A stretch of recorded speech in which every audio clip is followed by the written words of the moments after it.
اعوذ باللہ من الشیطان الرجیم بسم اللہ الرحمن الرحیم اللہم صلی علی محمد وآل محمد وعجل فرجہم۔ الحمد للہ رب العالمین، ماشاء اللہ لا حول ولا قوۃ الا باللہ العلی العظیم۔ ان ربی قریب مجیب، بے شک میرا رب نزدیک بھی ہے اور دعا قبول کرنے والا بھی ہے۔ الحمد للہ الاولی والآخری، حمد اس خدا کے لیے جو سب سے اول اور سب سے آخر ہے۔ لا ینسا من ذکرہ، جو اس کو یاد کرے اسے بھولتا نہیں۔ ولا ینقص من شکرہ، جو شکر کرے اسے کمی آنے نہیں دیتا۔ ولا یاخب من دعاہ، پکارنے والوں کو مایوس نہیں کرتا۔ ولا یقطع رجاہ من رجاہ، اور جو امید رکھے اس کی امید منقطع ہونے نہیں دیتا۔ تو آج کی دعا 9ویں تاریخ ماہ رمضان کی جو دعا ہے، ہم دعائیں مانگتے ہیں پروردگار عالم سے کہ پروردگار جو ہے ہمارے لیے آسانیاں پیدا کرے، کہ جو ہے اللہم اجعل لی فیہ نصیب من رحماتک الواسعاتی، کہ خدایا میرے لیے اس دن اپنی رحمت کا مکمل وسیع حصہ قرار دے۔ تو اپنی رحمتیں بانٹ رہا ہے، مجھے وہ رحمت چاہیے، اس کا ایک حصہ۔ اور دوسری چیز جو ہم مانگ رہے ہیں کہ اس میں میری ہدایت کر اپنی روشن دلیلوں کے ذریعے، براہین کے جو ہے دلیل ساتیہ روشن، تو اور میری پریشانی کو اپنی جامع خوشنودی کی طرف لے جا، اپنی محبت کے ذریعے اے شوق والوں کے آرزو۔ تو در حقیقت ہم 3 چیزیں اس دعا میں مانگ رہے ہیں۔ پہلی چیز ہے رحمت، وہ رحمت جو کہ ہر چیز پر چھائی ہوئی ہے۔ اگر ہر چیز مرحوم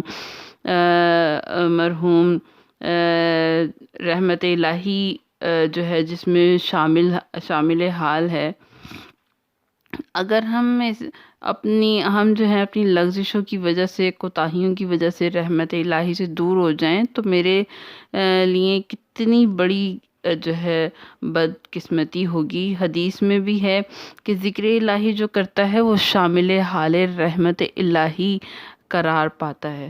جتنا ہو سکے ہم ذکر الہی کریں اس مہینے میں، خاص طور پر پروردگار ہمیں جو ہے توفیق دے رہا ہے، اور پھر اس کی اس کو جو ہے ہم نے جاری رکھنا ہے۔ تو سب سے زیادہ جو سست ہے بندہ وہ کون ہے؟ جو کہ فارغ ہے، یا وہ ہے جو بالکل ہی فارغ ہے، مثلا چل رہا ہے، واک کر رہا ہے، کسی کا جو ہے انتظار کر رہا ہے، بیٹھا ہوا ہے، اور کوئی گھر کا بھی کام کر رہا ہے، لیکن اس کی سوچ، اس کی زبان فارغ ہے، لیکن فارغ ہونے کے باوجود وہ ذکر ہی نہیں کرتا۔ کتنا بدنصیب ہے، سست ہے کہ اللہ نے اس کو لسان، زبان دی، نعمت دی کہ وہ یہاں سے جو ہے کلمہ لا الہ الا اللہ کہہ سکے، درود پڑھ سکے یا استغفار کر سکے، اور وہاں وہ بیٹھ کر کسی کا انتظار کر سکے۔ کوئی بھی چھوٹا کام کر رہا ہو جس میں انرجی، طاقت نہ لگتی ہو تو رب کائنات ہمیں ذکر کی توفیق دے تاکہ رحمت الہی ہم پر برسے، ہم دوسروں کو معاف کریں تو پروردگار عالم ہم پر رحمت نازل کرتا ہے۔ جو شخص وعظ اور نصیحت کو قبول کرے، پروردگار عالم کی جو رحمت ہے اس پر نازل ہو چکی ہے۔ اگر نصیحت ہم کرتے ہیں، ہمارے نوجوانوں کو نصیحت زیادہ پسند نہیں کرتے، کبھی کبھی کہ بس زیادہ نصیحتیں نہیں کریں۔ اگر بزرگ کرتے ہیں تو بہت مشکل کام ہے کرنا نصیحت، کوئی آسان کام نہیں، کیونکہ جتنی ایج ہوتی ہے اتنا زیادہ جو ہے بولنے کو کہنے کا دل نہیں چاہتا۔ تو ایک حدیث میں ہے کہ رحمت الہی جو ہے اس کو مل رہی ہے جو مسلسل اپنے گناہوں پر جو ہے صحیح معنی میں نگہبان ہے، دیکھ رہا ہے اپنے گناہوں کو کہ کوئی کوئی کس طرح بھی نافرمانی رب کی نہ کرے کسی طرح، اور احترام اور خوف اپنے رب سے اس کا مسلسل برقرار رکھا ہوا ہے اس نے، یہ تمام بر رحمتیں بس رحمتیں جو ہیں اس شخص کو مل رہی ہیں جو کہ ان اعمال کو انجام دے رہا ہے۔ آج ہم کہہ رہے ہیں پروردگار عالم تیری رحمت اتنی وسیع ہے، مجھے اس میں شامل کر دے، تو لہٰذا مجھے ایسے اوصاف کو اپنے اندر لانا ہوگا۔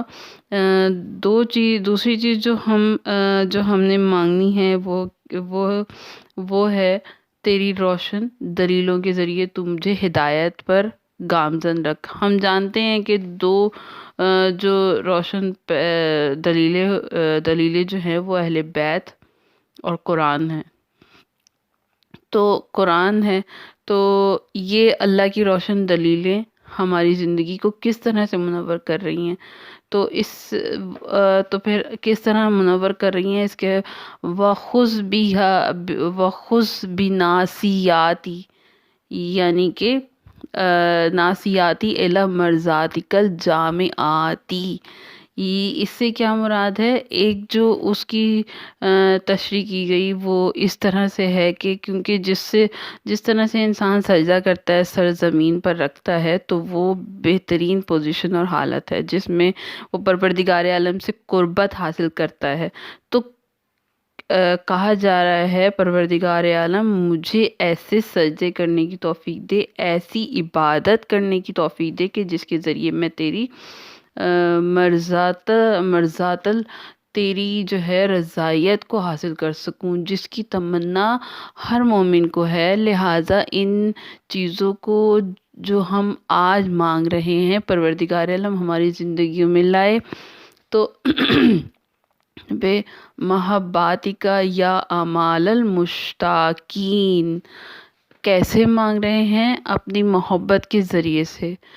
اے پروردگار ہمیں دے وہ محبت جو تو نے ہمارے اندر ڈالی، وہ محبت جو تو ہم سے کر رہا ہے اور ہم تجھ سے کر رہے ہیں۔ پروردگار عالم اس محبت کا صدقہ ہم مشتاقان الہی میں سے ہیں، ہم مشتاق رکھتے ہیں، ہم شوق رکھتے ہیں اللہ کا نماز کے ذریعے سے، قرآن کے ذریعے سے، دوسرے ذریعے سے، آخرت میں اسی دعا کے ساتھ۔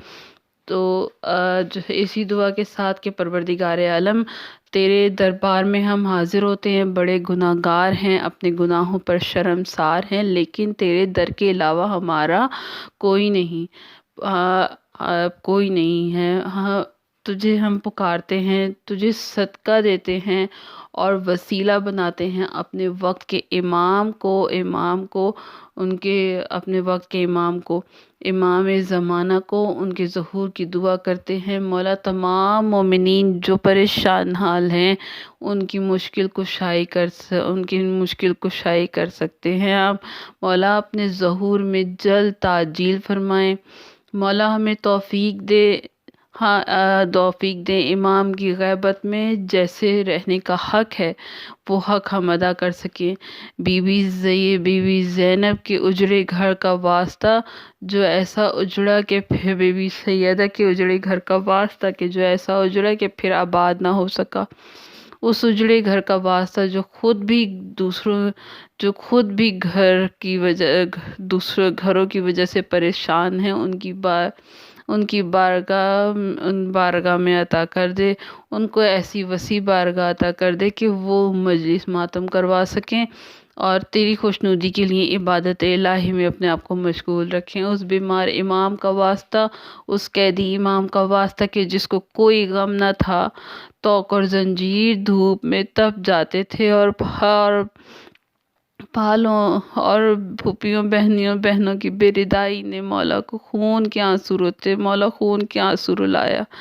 سکینہ بڑی بے بسی سے دیکھتی تھی اس بیمار امام کا واسطہ، کل مومنوں کو شفائے کلی عطا فرما، جو کسی بھی چھوٹی بڑی بیماری میں ہیں ان سب کو شفائے کلی عطا فرما۔ جتنے ہسپتالوں گھروں میں لا علاج مریض ہیں، تجھ سے بڑا کوئی شافی نہیں، کوئی پروردگار عالم شافی نہیں۔ پروردگار تجھے واسطہ ہے بیمار ان ہستیوں کا واسطہ بیمار صغرا کا، جسے کوئی بیماری نہیں تھی، اس کے لیے روگ بن گئی، جو مدینے میں چراغ جلا کر کہتی تھی میرا علی اکبر آئے گا۔ اس صغرا کا واسطہ جو مدینے میں بیمار انتظار کرتی رہ گئی، ہر بہن کا بھائی سلامت رہے۔ اور آج کے دن کے صدقے سے، بروز جمعے کے صدقے سے، جتنے بھی مومن مومنات ہیں، سب کی جائے سری حاجات پہ قبولیت کی مہر لگا۔